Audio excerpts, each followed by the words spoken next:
Hano kw'Ishengero ryacu ry'Abadiventiste umunsi w'indwi mu Kanyosha twazindukanye igikorwa kidasanzwe, igikorwa cyo gutanga amaraso, cya gikorwa na cya kigo cya leta CNTS.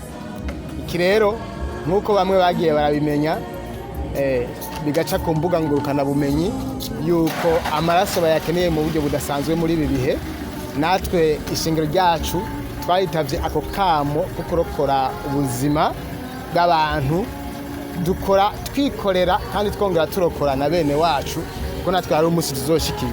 Rero nk'abantu bamenye Imana, nk'abantu twigishijwe urukundo no gushigikirana no kwitwararika abababaye, twumvise yuko ari umwitwarariko iwacu, twumvise yuko umuhamagaro ari uwacu kugira ngo dukore ico gikorwa. Birangiye rero ndiko ndafasha kandi simba mbabaye, bigatanga kuza umunezero, simbabara ahubwo ndafasha. Kristo ni bwiza kuza mu buryo bw'umubiri n'uburyo bw'idini. Rero gutanga amaraso ni kimwe mu gufasha gukiza uburyo bw'umubiri. Gutanga amaraso ni ukijije ubuzima. Ikintu cy'ingenzi mu Kristo, gutanga amaraso cyane cyane gufasha abantu barwaye amaraso. Ko tunabiga tunezerewe, twishimiye, Imana yavuze twabaye.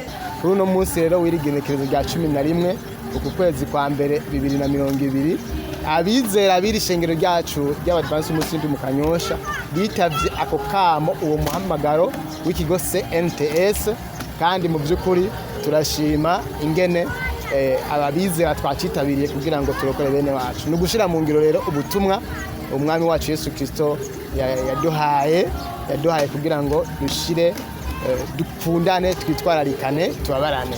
Rero nanje nk'urongoye igisata cy'ibikorwa by'abanyeshengero kirimwo n'igice kijejwe gutabara, mboniye akaje ko gushimira abizera b'ishengero ryacu n'ikigo CNTS kuri igikorwa cyo gutabara abantu.